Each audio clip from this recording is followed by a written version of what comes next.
Prezados, bem-vindos à aula 4 de equações diferenciais. Hoje para tratar de dois tópicos das equações diferenciais, que são as equações separáveis e o teorema de existência e unicidade. As equações separáveis são tipos específicos de equações e esses tipos terão um método específico também de resolução, que é o método das equações separáveis. O teorema da existência e unicidade não é um método de resolução, mas é um resultado que garante em que circunstâncias e em qual intervalo para a variável independente um PVI que está associado a uma equação diferencial linear de primeira ordem, com certeza terá solução e essa solução será única. Então esses são os dois tópicos que nós vamos trabalhar hoje. Espero que gostem. Vamos para a aula. Para conhecermos o método das equações separáveis, ou para entendermos como ele funciona, é importante sabermos primeiro o que é uma equação separável. Uma EDO de primeira ordem, não necessariamente linear, é chamada de separável quando ela puder ser escrita dessa forma. Aqui considerando que y é a função desconhecida e que t é a variável independente, percebam que tudo que envolve a função desconhecida está de um lado da igualdade, tudo que envolve a variável independente está do outro lado da igualdade. Na parte que envolve a função desconhecida, nós temos uma função que depende dessa função desconhecida, dy, igual a uma função que depende apenas da variável independente e dt. Se isso acontecer, se essa igualdade puder ser escrita, nós concluímos que a equação é separável e aí, portanto, a sua resolução é feita por integração direta. Basta aplicar a integral a ambos os lados da igualdade e resolver essas integrais.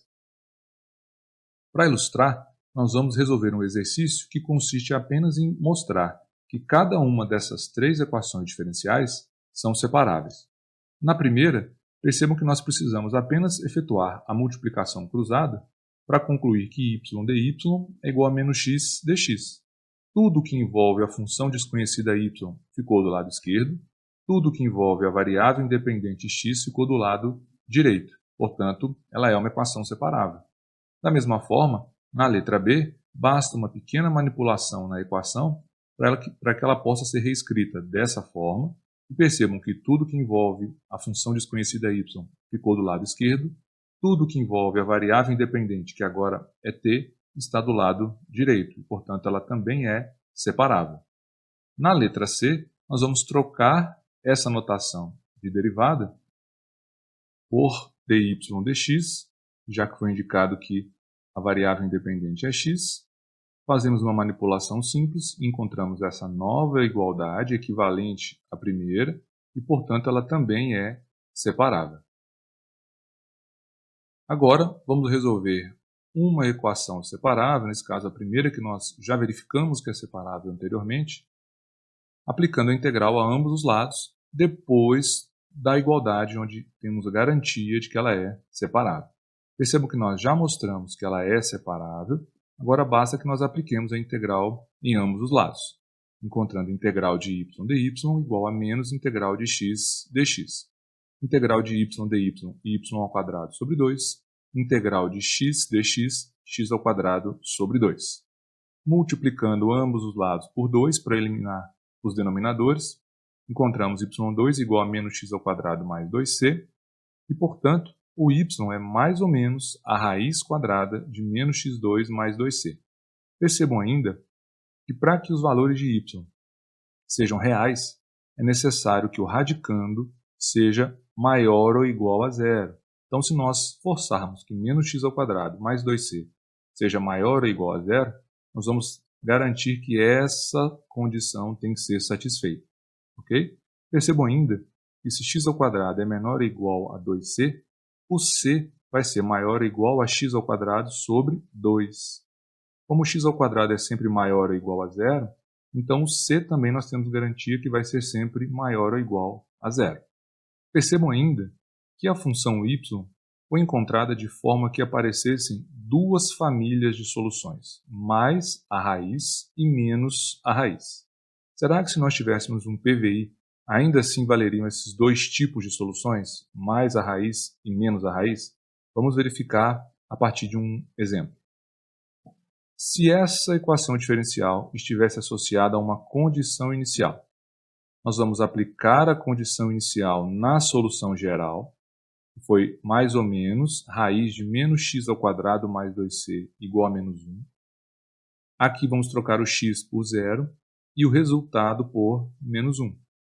Isso vai gerar mais ou menos raiz de 2c igual a menos 1. Elevamos dois lados ao quadrado e obtemos que 2c é igual a 1, que vai implicar que c é igual a meio. Se c é igual a meio, o termo que aparece 2c vai ser igual a 1. 2 vezes meio, 1. Então, aplicando esse valor de c e a condição inicial para os dois tipos de soluções, vamos ver o que acontece. Para o caso com mais raiz, nós teremos y igual a mais raiz de menos x ao quadrado mais 1, e vamos aplicar a condição inicial y de zero igual a menos 1 nessa solução. Trocando o x por zero e o resultado por menos 1, obtemos essa igualdade, que vai nos levar em 1 igual a menos 1, que é claramente falso. Então, o ramo da solução que tem a parte mais não funciona para a condição inicial. Verificando o ramo da solução para o menos, menos raiz de menos x2 mais 1. Aplicamos a condição inicial, então trocamos o y por menos 1 e o x por zero. Encontramos essa igualdade, que vai levar em menos 1 igual a menos 1, o que está ok.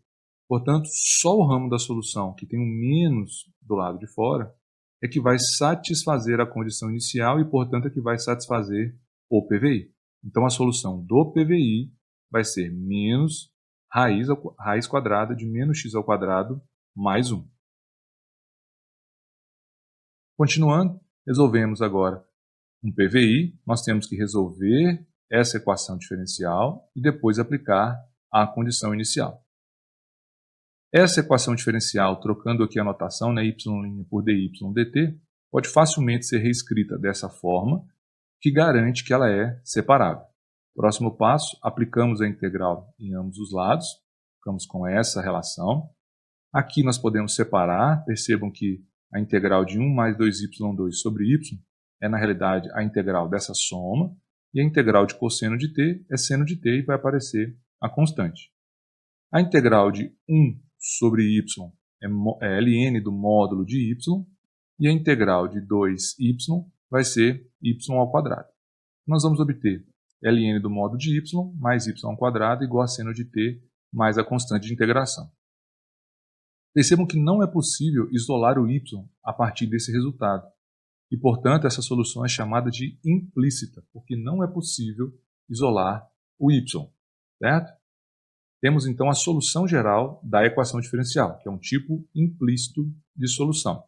Precisamos agora aplicar a condição inicial. Nela, percebam que o t tem o valor 0 e o resultado de y tem o valor 1. Então, nós vamos trocar na solução implícita o y por 1 e o t por 0. Encontramos isso, que vai levar no valor de c igual a 1. Agora é só substituir o c igual a 1 na solução implícita e encontramos a solução implícita do PVI.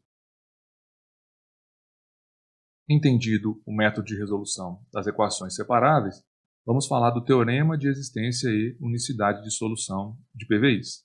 Então temos um PVI com uma equação diferencial associada do tipo ordinária, linear, de primeira ordem, e uma condição inicial genérica.